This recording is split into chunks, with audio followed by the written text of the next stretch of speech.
خوش است خلوت اگر یار یار من باشد،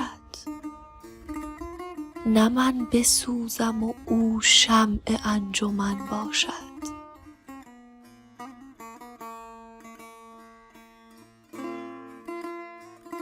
من آن نگین سلیمان به هیچ نستانم که گاه گاه بر او دست اهرمن باشد.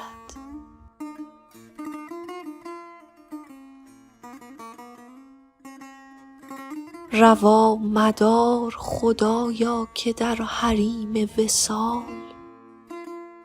رقیب محرم و حرمان نصیب من باشد.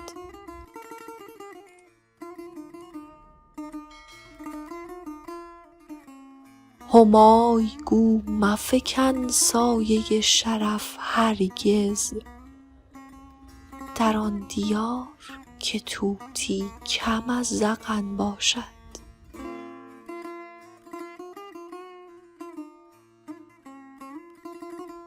بیان شوق چه حاجت که سوز آتش دل توان شناخت ز سوزی که در سخن باشد.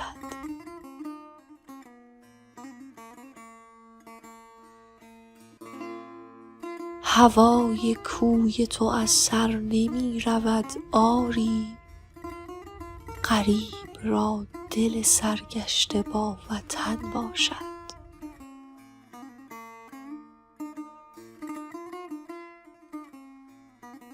به سان سوسن اگر 10 زبان شود حافظ، چو غنچه پیش تواش مهر بر دهان باشد.